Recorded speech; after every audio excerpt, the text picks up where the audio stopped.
Just really sitting there and asking myself, what is the reason at the moment I don't enjoy this life? What is missing? Yeah. What's the reason right now for you to be unhappy about this life? Simple question like this. What is missing in my life? Yeah. What do you think you still need? Does it really make sense? Imagining you would have already what you are wishing for, how would it change you right now? Mm-hmm. Because if you don't ask this question, the answers most probably cannot come.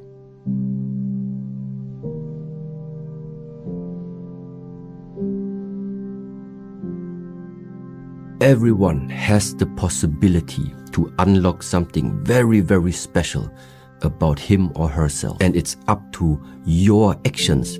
Ultimately, it's you yourself who also is able to unlock it. Sometimes you need the key to unlock it. It's not that you cannot do it. The problem is only you don't know how. You don't know where to start. You don't know where to look.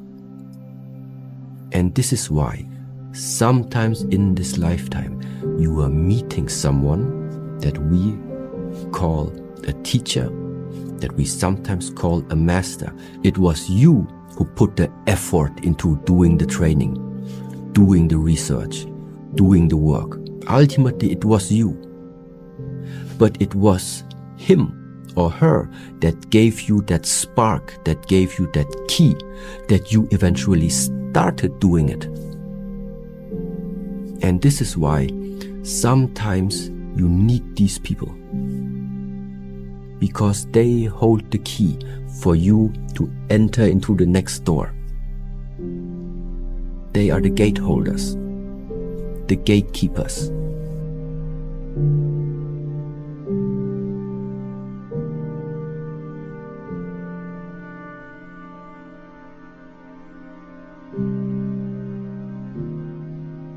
And why is it that we then start to follow that master? Because he has the key.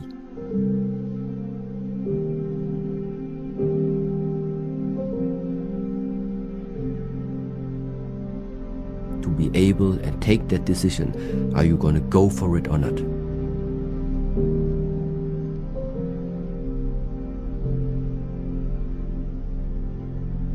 But being asleep all the time is difficult.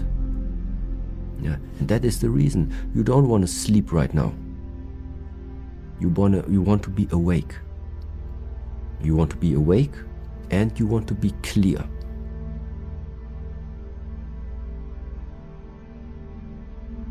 Being awake and clear. Now your life is in your hands. Being numb, being under drugs,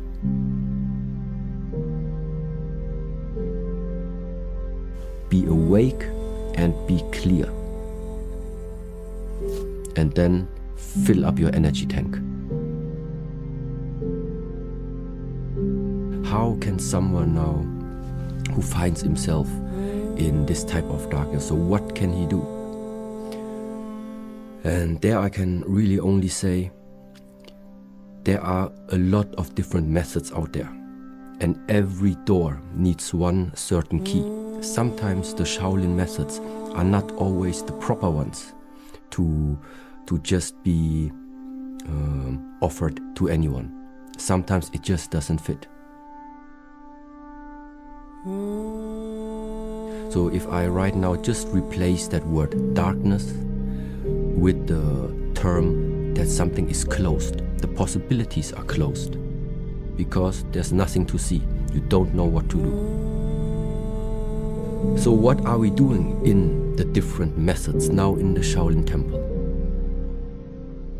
Number one step is open the body, or open the human.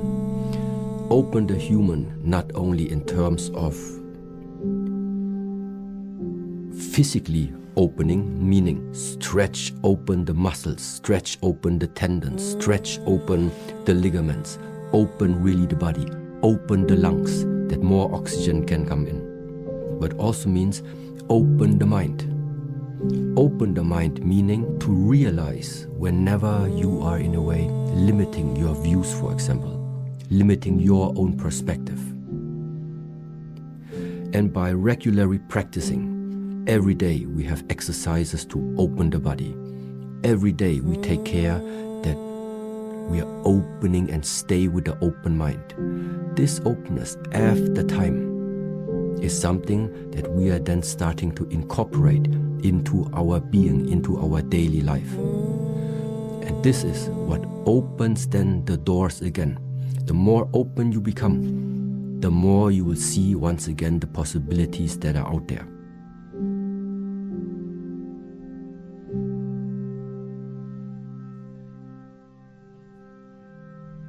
Practically speaking, what should you do? Increase the level of activity. If somebody finds himself in a too dark place, increase the amount of activity, which means spend a lot of time outside while the sun is shining where there are a lot of people. The opposite is you're in a dark place and you stay at home in your four walls. For some time, it's sometimes necessary, but this is not going to be the solution. If you by yourself cannot create that light, then we have to somehow try that the circumstances on the outside help you, support you a little bit along this way. I think the human is able to develop and learn so many different things when the willingness is there. When you are willing to learn. You are willing to learn, and afterwards you put that willingness into a form. Willingness into a form means you make a plan. A simple daily plan. Tomorrow I'm dedicating 5 minutes to practice it. The day after, another 5 minutes. After that week, 10 minutes every day.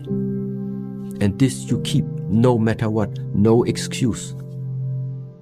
Everyone is old enough to make a plan where you can put 5 minutes into your daily schedule that is just unchanged for the next month. I don't see a problem with this. But sometimes we're too compulsive.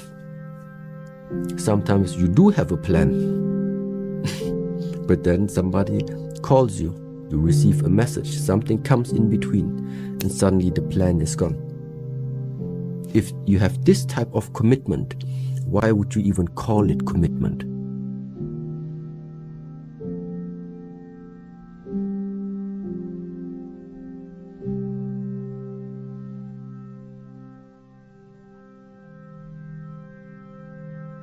The human mind is not made to stay at one place at one time. The commitment knows it. That's why we give it. This is why we say, okay, I commit to it. Because I know that hard times will come, that I will find excuses why not to make it. That I will have days I'm not in the mood to practice it. I know these times are going to come, but this is why you do the commitment.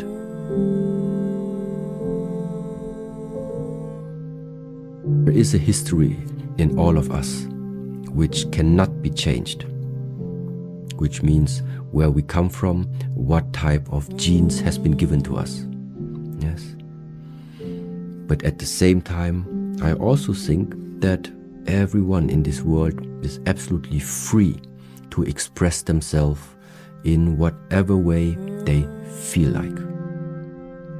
It's just the fact that I can also see that some virtues, not even virtues that are being represented from the Shaolin Temple, but general virtues within the society are starting to too much become mixed up and starting also to disappear.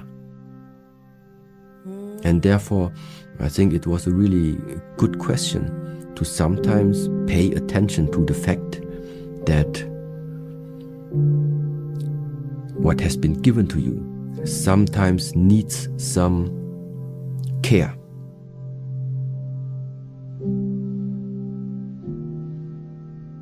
When it becomes your habit, automatically a different quality starts to emanate from you.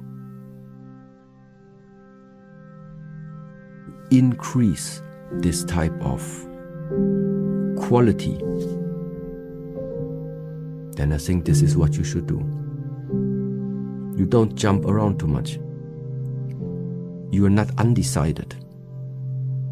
Before you talk, you think.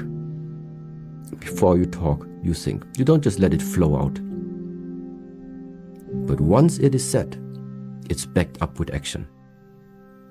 If this pattern is continuously repeating, what is the way out? It's not by adding something on top of it.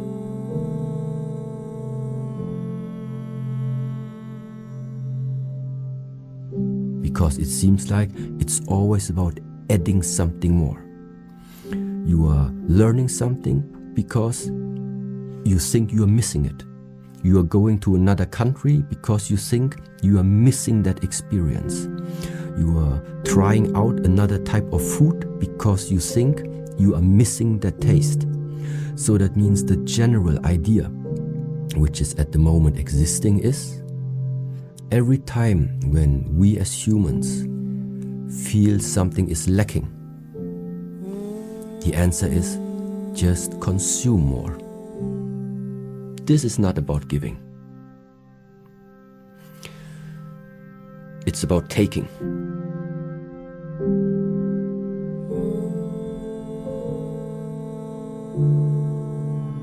It's about taking away everything that is in front of a person's eye that has covered up the clear view upon how this world, how your internal nature, how your emotions, your mindset is all connected with each other.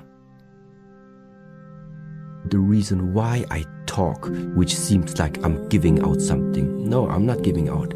I'm just saying something in order for you yourself to let something fall. To realize for yourself that there was something in the mind, there was a concept, a belief system, a way of thinking inside of you all the time already, that maybe now you realize that one has no fundament anymore. Actually, it is blocking me more than it actually does help me.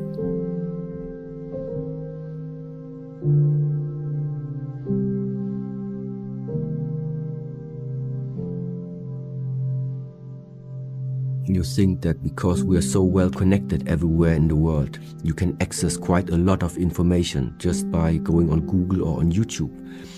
Of course, it feels like that you are independent because you have access to the whole world just by sitting at home. Yes, this is a trend. This is a development that is which is going on now for quite some time and will still go on in the future. Until it will shift.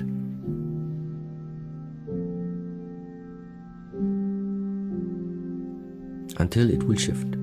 And you will realize how much of a fantasy and how much of an illusion it is to think that you can live a life, or that living a life means that you are sitting at the chair, looking at the whole world and being connected with the world through the screen.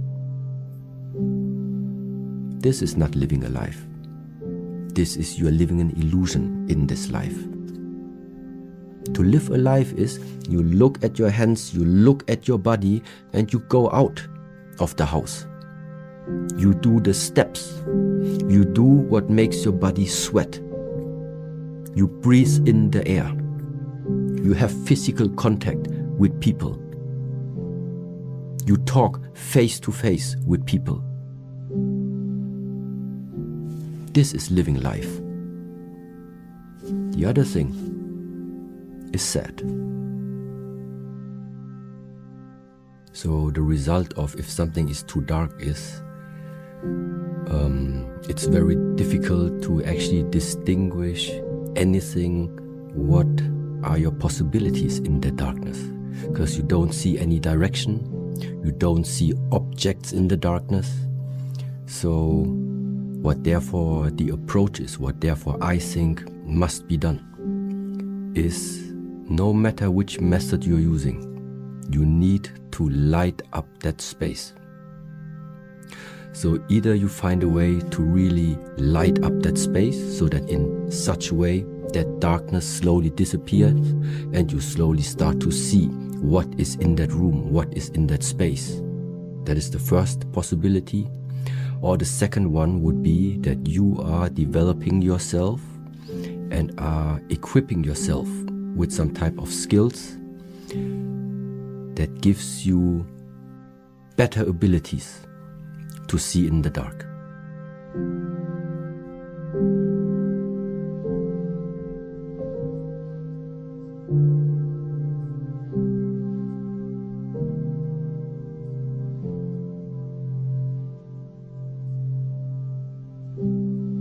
Traditionally, from the Buddhist teaching, it's called karma. It's a concept which sometimes is also related to the principle of cause and effect. Maybe I mentioned it in some of the videos before, but it's still very, very useful to understand it.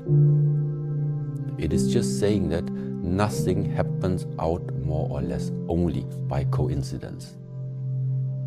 Things start to happen because their constellation or because something has lined up in just the proper way for it to now fulfill itself.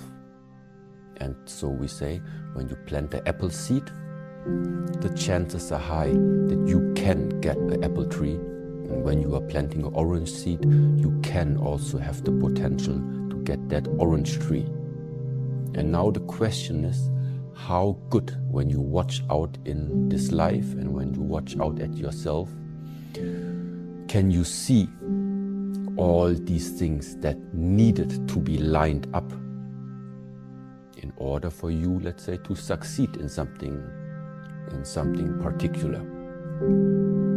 And so there it also comes to, it has also something to do maybe with strategy, or maybe with the ability to read the signs of this life.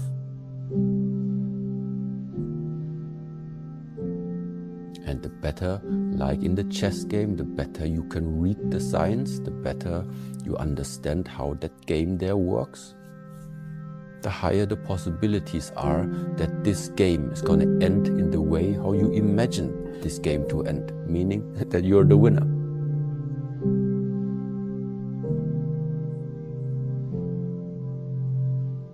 If you don't know how the rules of the games are, if you cannot read the other person, if you don't even know yourself good enough, I think you're going to make quite a lot of mistakes in that game.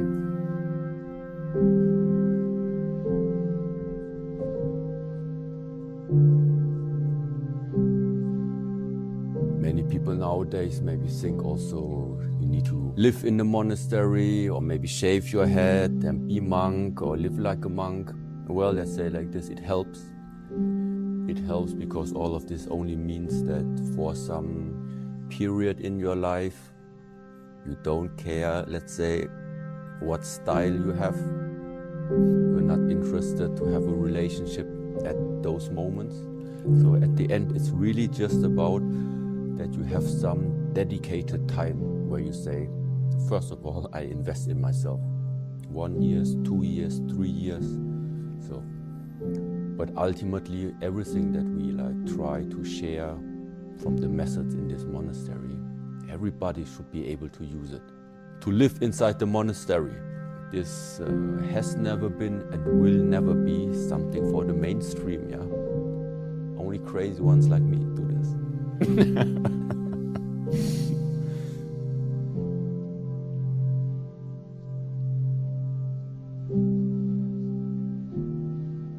for everyone, there's something. So that's the point. And this is why it also makes sense then to why at all I think there are methods that can be shared to the public. Some things it's not interesting for them because nobody would really have the time to practice these things. But other things, it's good and important to know. And somewhere there we need to find the balance for what to share out and what remains inside the temple walls. Yeah, and now, for example, when I talk about the retreat and getting away for some time from this outside world, yeah, what does it mean? It really means you go, in our case, you're inside this monastery. You are not leaving this monastery.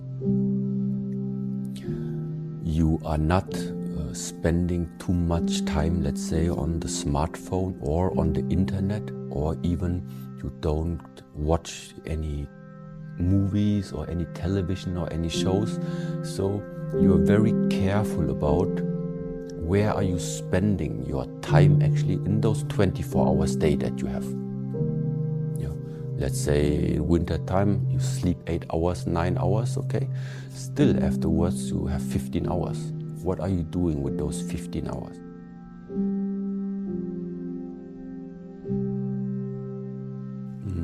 So normally the daily schedule is really like this, that at around 6 in the morning, normally my disciples and the novices, they already start to stand up. Because 6 o'clock until 7 is the time where, first of all the animals in this monastery need to be taken care of. Meaning the food for the horses, the food for the dogs, the food for the cats. This is what's happening between 6 and 7. Other ones are preparing the breakfast at that time, because 7 o'clock then is breakfast. And then starting from 8 o'clock until 11, this is like the first morning session for training. Summertime, wintertime, it's a little bit different, but at the moment we're starting normally with the meditation. So sitting meditation, very calm, warming up the body just gently, but then afterwards it's just sitting calm and just breathing. This is how the day starts. And then comes like the physical training, like you saw it before, a little bit more active, and also depending on what is it that this student, for example, wants to develop at the moment. Yeah, so sometimes we have group training, but sometimes we also have individual training where you have to take care of yourself, where you want to proceed. And 11 until 1, so which is where we are at this moment, is normally the working time. Working time, which means emails need to be answered, then just the general work that needs to be done inside the household in terms of vacuuming the floor, cleaning the windows, washing the toilets, washing the clothes, going shopping. That takes place now in that 11 to 1 period, and 1 o'clock is lunchtime.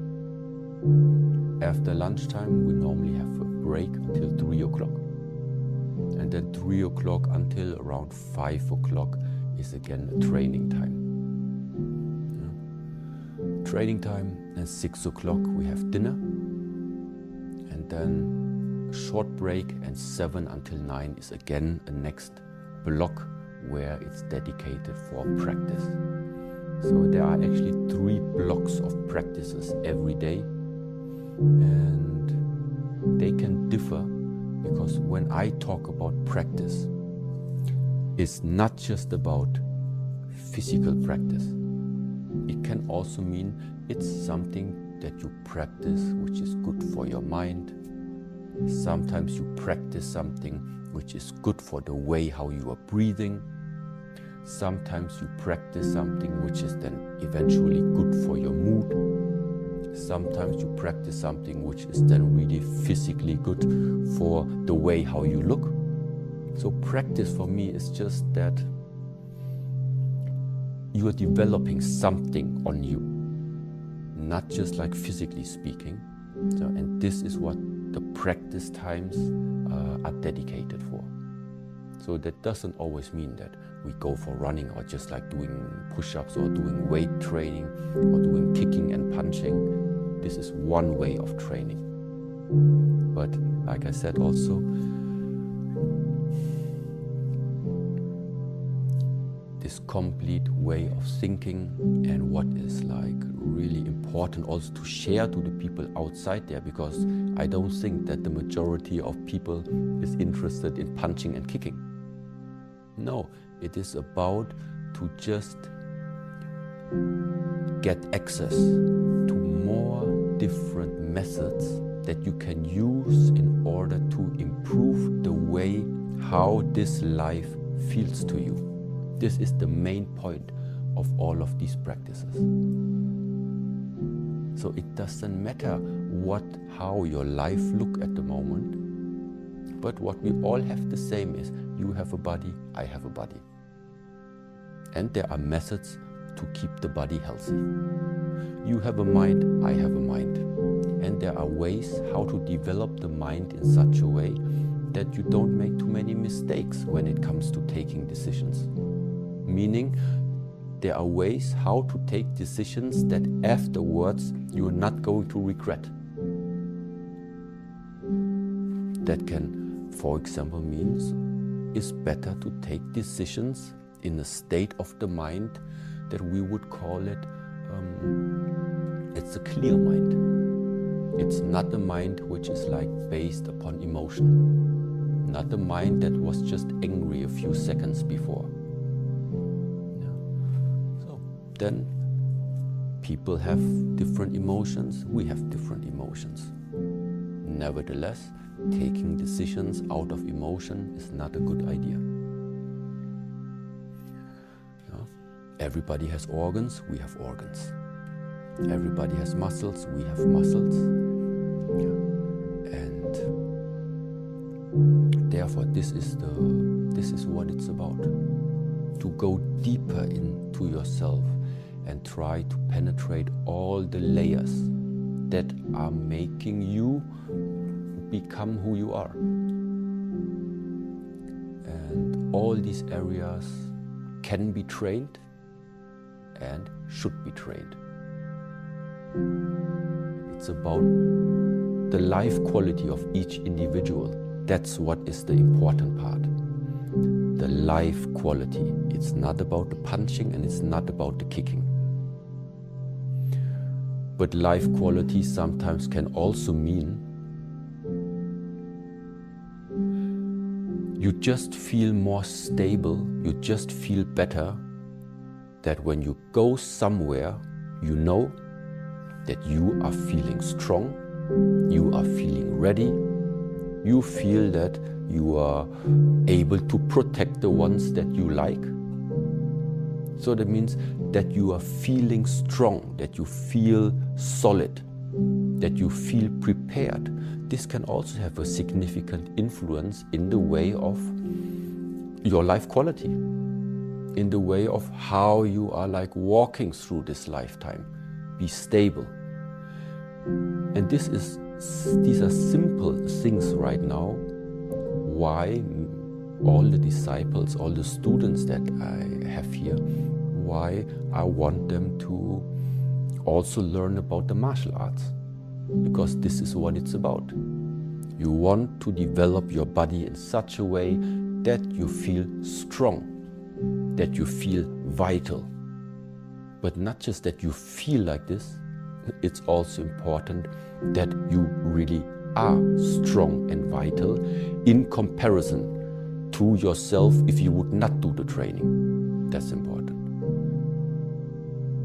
So all this martial art training, it is about, in ancient times, it was about preparing and forging your body in such a way that you become a weapon, or that your limbs, your body becomes suitable to use it as a weapon. It doesn't mean you have to do it, It just means you need to forge it like this, first of all.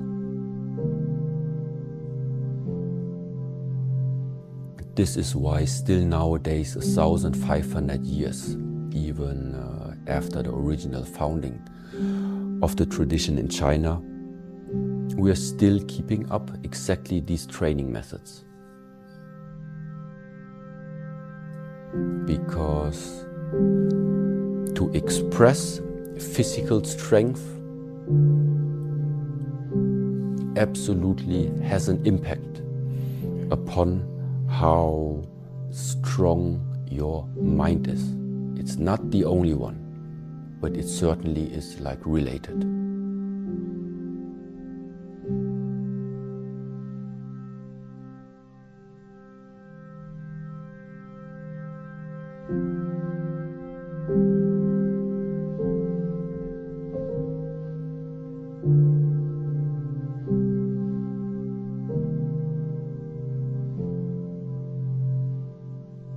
It's called, in the past, it's called warrior monk. Yeah, so normally when we translate it, it's called warrior monk.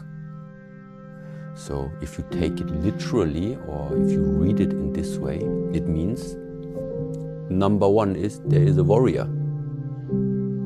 Okay, that's it. First of all, there is a warrior. So now whatever that warrior means to you. Number one, there is the warrior. And then there's the monk. So it's a warrior who lives as a monk, which means he has the capacity, he has the potential of bringing out the warrior, but he doesn't do it. Why not? Because martial arts, the practice of the wushu, or being a warrior, very often warrior, yes, also including the word war. We don't want war. It's not what we want. Because in this war, people get hurt.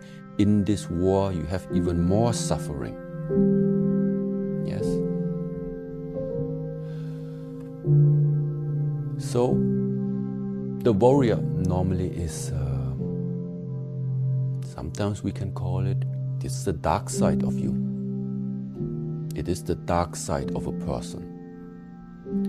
The only difference why it's called warrior and it's not called, let's say, a demon is because sometimes demons are controlling you. A warrior is different. It's the same type of power, it's the same type of force, but you are in control of it. So you have disciplined the dark side of yourself. This is the warrior part. And that means, but because you know that when you bring this out, it can cause a lot of suffering. It can cause a lot of harm also if you use it in the wrong way. That's why it's not our aim to bring out that warrior at all times. But you need to be able to at least have that spark inside of you, that when somebody starts to hurt people in your surrounding, in your family, you need to have this fire and bring out then the warrior. Yeah, this is how I would express it. And it's better that you control this type of energy than you have no control over this energy. Yeah.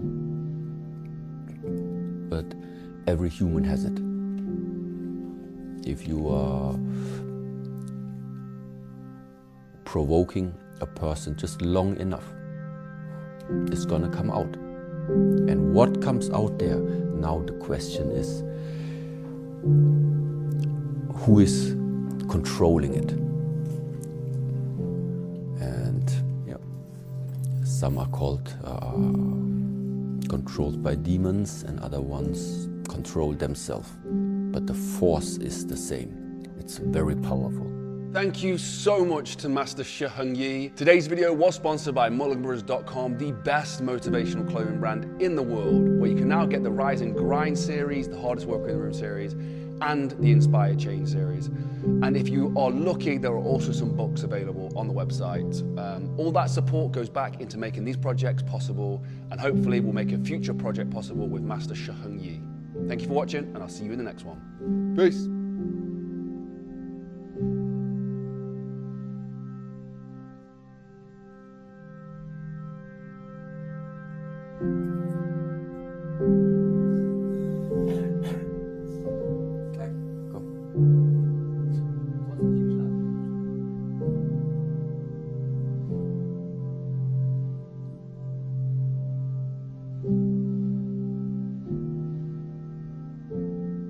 Is called warrior monk. Yeah, so normally when we translate it, it's called warrior monk. So if you take it literally, or if you read it in this way, it means number one is there is a warrior. Okay, that's it. First of all, there is a warrior. So now whatever that warrior means to you. Number one, there is the warrior. And then there's the monk. So it's a warrior who lives as a monk, which means he has the capacity, he has the potential of bringing out the warrior, but he doesn't do it. Why not? Because martial arts, the practice of the wushu, or being a warrior, very often warrior, yes, also including the word war. We don't want war. It's not what we want. Because in this war, people get hurt. In this war, you have even more suffering. Yes. So, the warrior normally is, sometimes we can call it, it's the dark side of you. It is the dark side of a person. The only difference why it's called warrior and it's not called, let's say, a demon is because sometimes demons are controlling you. A warrior is different. It's the same type of power, it's the same type of force, but you are in control of it. So you have disciplined the dark side of yourself. This is the warrior part. And that means, but because you know that when you bring this out, it can cause a lot of suffering. It can cause a lot of harm also if you use it in the wrong way. That's why it's not our aim to bring out that warrior at all times. But you need to be able to at least have that spark inside of you, that when somebody starts to hurt people in your surrounding, in your family, you need to have this fire and bring out then the warrior. This is how I would express it. And it's better that you control this type of energy than you have no control over this energy. But every human has it. If you are provoking a person just long enough, it's gonna come out. And what comes out there? Now the question is, who is controlling it? And yeah, some are called controlled by demons, and other ones control themselves. But the force is the same. It's very powerful.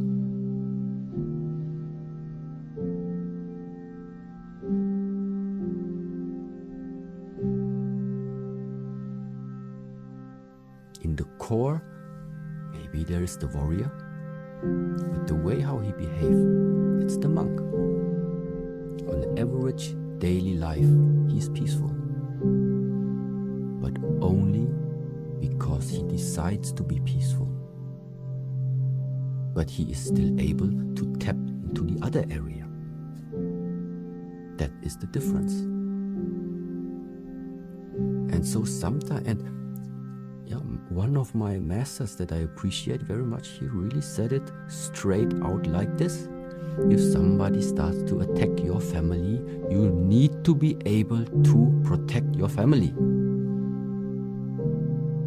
And this type of power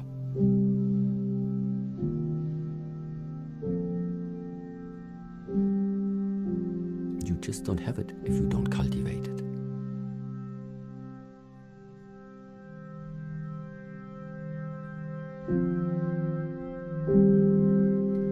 That type of spirit to not give up when the times are getting hard. It's not just the Shaolin who are living this type of spirit, but they also possess it. Because this is what makes the difference between someone that we call a warrior and maybe another person, somebody that we call who succeeds and somebody you maybe call today a loser. The difference is both are going to come to the point where they are facing the challenge and when they are maybe facing also their defeat for the first time. The only difference is that the warrior keeps going. Yeah. And somebody who does not have enough courage, who does not have enough discipline, who does not have willpower, maybe he just does not have the power anymore to keep on going and going and going after he failed so many times. But because of these failures, because there is something inside of you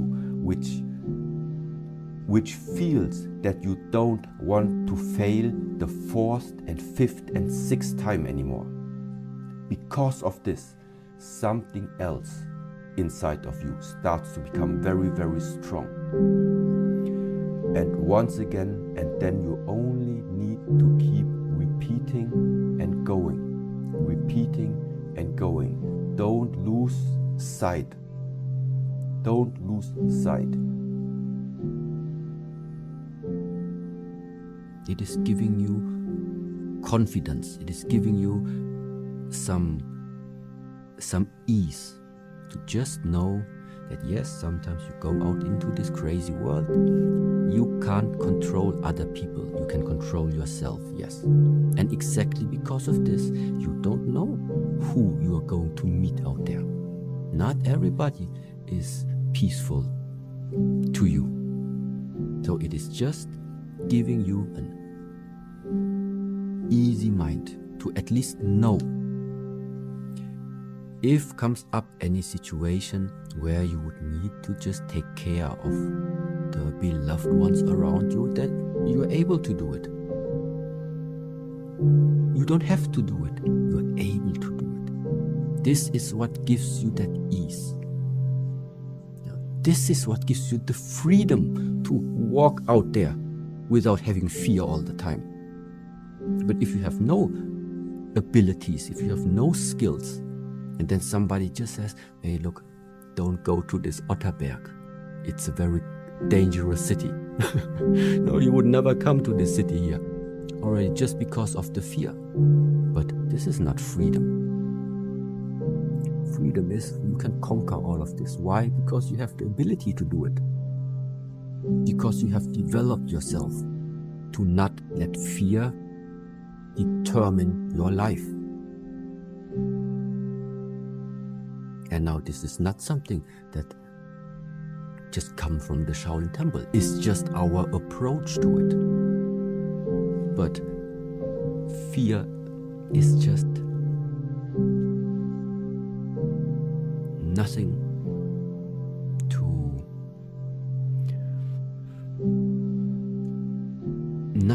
to let your life be determined by.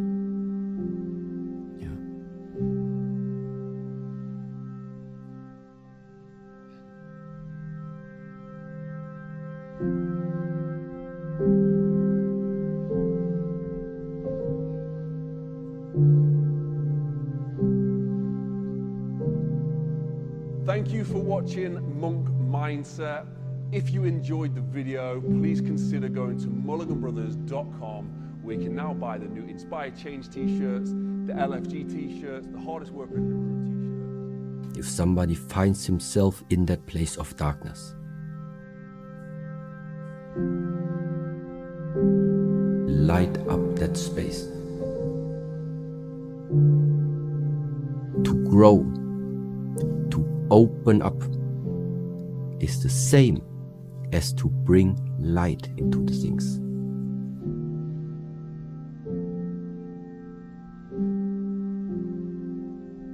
Right now, you are not feeling well, you are suffering, you are not sleeping well, you are not in the mood to do anything. There is that type of restlessness of the mind. It's too dark.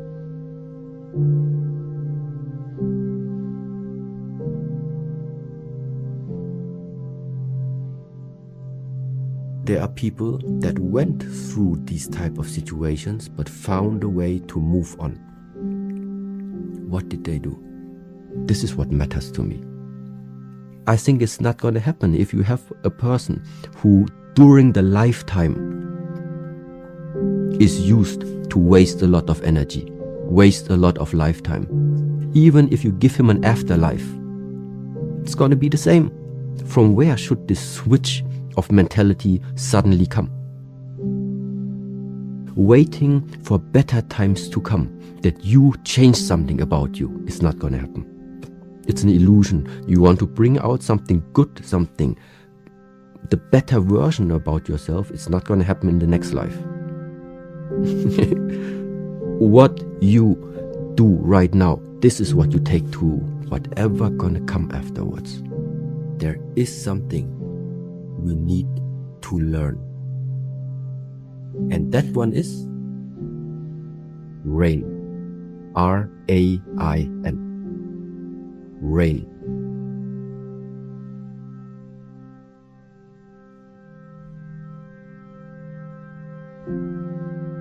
The R is standing for recognize. Whatever emotional state comes up, happiness, sadness, fear, depression, jealousy, rain. R, recognize. Recognize first of all, what type of feeling is it that's coming up. The A is standing for acknowledge or accept. If there is fear, if there is jealousy, if there is anger, if there is something and you realize it about yourself, number one is you accept it. You say, yes, okay, at this moment I feel really angry.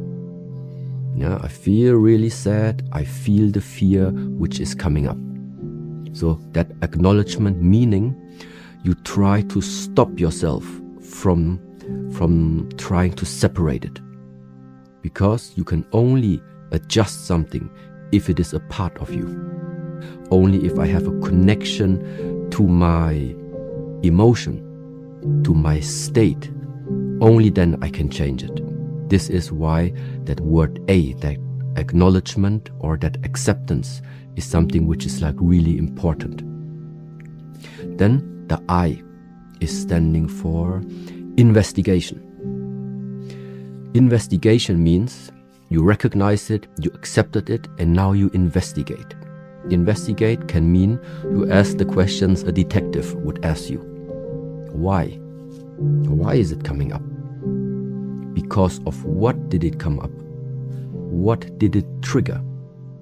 Could it be that there is something in the past that now led to the fact that it's coming up inside of you? Investigation about that field of emotion that came up there.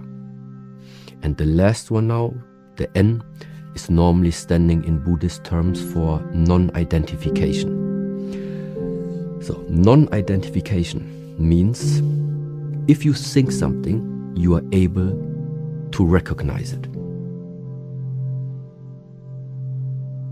That means if we go to the cinema and you watch an action movie, then you can see on the screen, you have on the screen the action images. Sometimes you go to the cinema, but on the screen you have a horror movie. So on the screen are running different images. But all these images are only possible to be seen, because the background of the action movie and of the horror movie is the screen. If you take the screen away, it doesn't matter what image you are projecting, there is nothing that's able to project it. So that screen is the same like in the Chinese or in the Asian ways. We sometimes say the clouds, they are like the thoughts. But the thoughts, they can only appear, or the clouds can only appear, because the underlying big is the sky. So there are the clouds within the sky. There are the images of the movie on the screen. And there are the emotions that come up on behalf of your perception that is existing. So that means what you have, what we all have, is we are able to perceive. And some people, based on something that is triggering them, sometimes they perceive the anger coming up. They perceive the sadness is coming up. So these emotional states, they can be perceived. If they can be perceived, then it means they are not you, because you are the one who sees them. And non-identification means that you can witness for yourself that these things are like clouds that sometimes pop up in the sky. And just like every cloud ever on this earth, neither of these clouds ever stayed. It's only sometimes a sequence, an episode within your lifetime. And this idea of non-identification is something that is relating into this direction. Yeah, meaning that you understand, that you see why this fear came up, with what it is related to, and ultimately also see that there is no substance to it.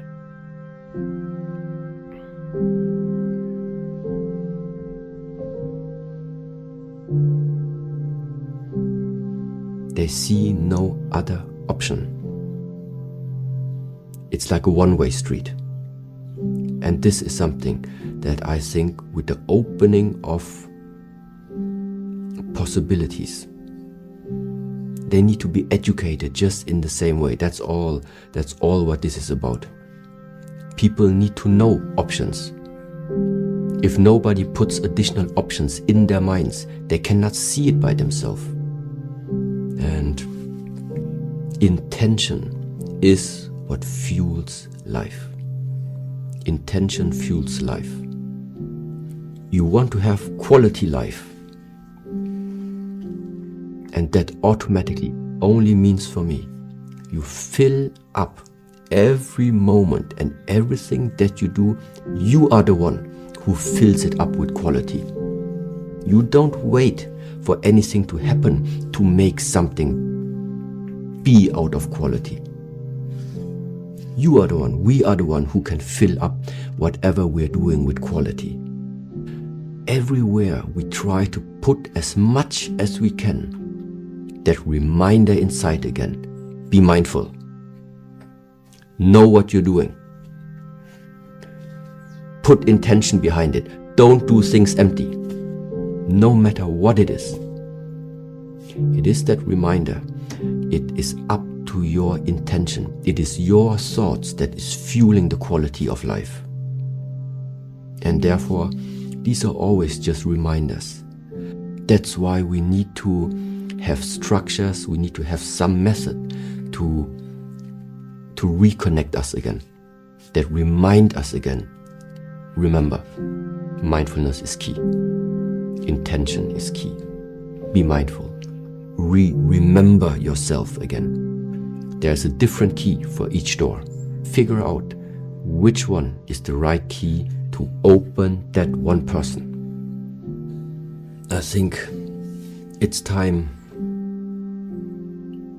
to really give sense, to give purpose, and to give an understanding to the things that you are encountering in this lifetime. mindfulness. That word is out in this world so often right now. But take your time and think about it. What does it actually refer to? How can you personally use that word? Mindfulness is not the absence of thoughts. You are not trying to get rid of the thoughts. Mindfulness means your mind is full. Mindful.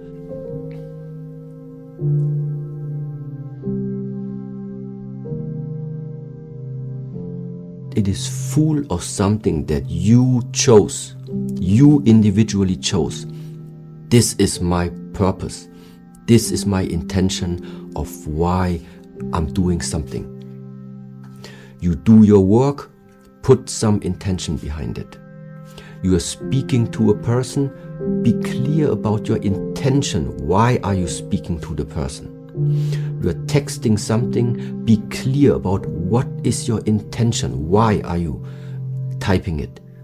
And stop doing stuff in this world that doesn't mean anything to you and that has no intention. Because the whole point about why do I need this intention? Because only intention mobilizes energy. And why do we need mobilized energy? Because only mobilized energy is creating something. What do I mean? If you continue doing stuff without intention, the result is going to be the same. You create nothing. Yeah, so it's like you never sent the messages because they were empty. And so this is the moment now where you practice from the moment you wake up in the morning. Don't do unnecessary things. Brushing the teeth is not unnecessary. There is a purpose behind it. There is an intention behind this. You want your teeth to be healthy. That is an intention. You drink the coffee. You would like that you wake up a little bit more and be a little bit more active. Why do you want to be a little bit more active? Because with that extra power, with that extra energy, you can work more efficiently. You can work more. You can work better. You can do more things the whole day long. And why would you want that? Because you want to help. You want to contribute to something bigger.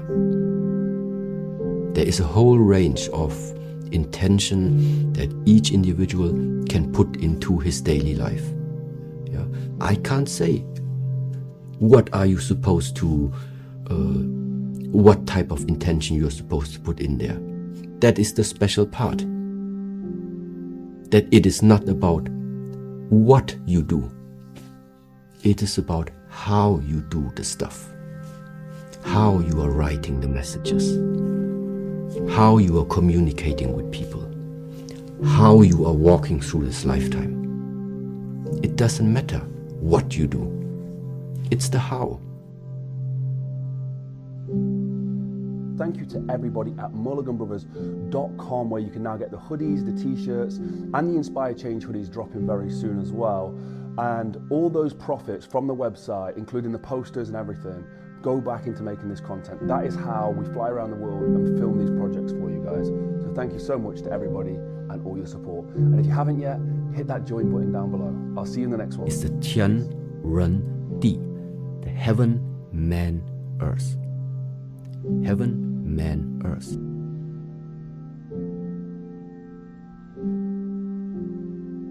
Which means the human is between heaven and earth.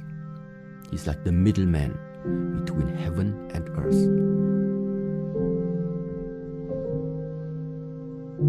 From the heaven, he sometimes receives something, but only he has it.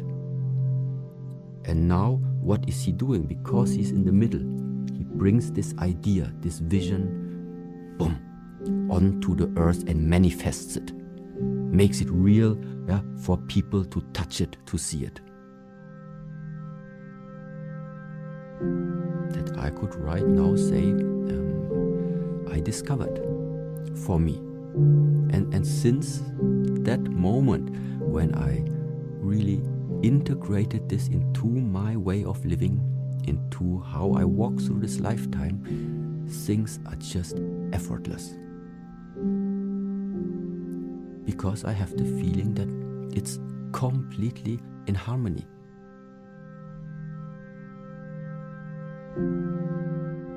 It's not that I say I feel enslaved by something and actually I don't want to do what I feel I should do. No. I feel that just by having this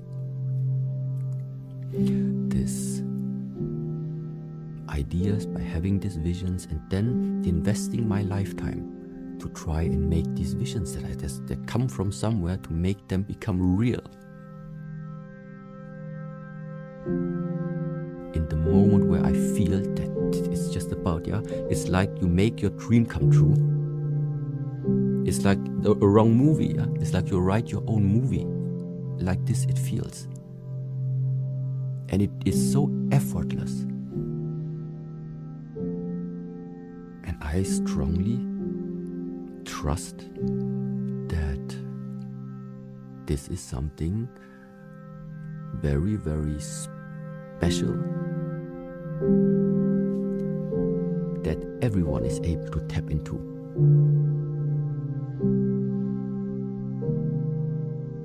That is the important part. That is the very, very important part. And what is necessary, so in order to maybe understand a little bit more what I'm talking about, first of all, you need to spend time with yourself.